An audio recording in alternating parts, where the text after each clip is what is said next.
Happy? സന്തോഷമുണ്ടോന്ന്? സന്തോഷമായിട്ടിരിക്കണം. ശരിക്കും പറയണ സന്തോഷമുണ്ടോ? വളരെ സന്തോഷമാണ്. എന്താണ് സന്തോഷത്തിന് കാരണം? ലോകം അറിയട്ടെ. കാരണം എന്ന് വെച്ചാല് ഡേവിസ് ചെറുമലച്ചൻ, ഫാദർ ഡേവിസ് ചെറുമലച്ചൻ എന്ന് പറയുന്നത് കാണാൻ തന്നെ ഒരുപാട് ആഗ്രഹിച്ചിട്ടുള്ളതാണ് ഞാൻ.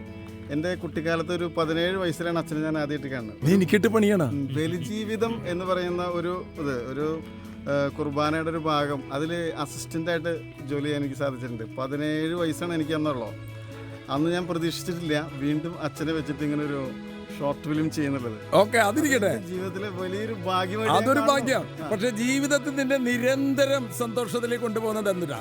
ഈ കലാപരമായ കാര്യങ്ങളിൽ ഇൻവോൾവ് ആവുന്നതാണ്. കറക്റ്റ്. അതായത് കലാകാരന്മാരോടാണ് ജോജി സംസാരിക്കുന്നത്. ജീവിതത്തിന്റെ സന്തോഷം ഒരു കലാകാരനായി കലാപ്രവൃത്തികളെ കടന്നു പോകുമ്പോൾ തന്നെ ജീവിതം തന്നെ അങ്ങോട്ട് പൂത്തുവിരിഞ്ഞ സന്തോഷം കണ്ടെന്ന് അറിയണമെന്ന് അതല്ലേ പറഞ്ഞത്?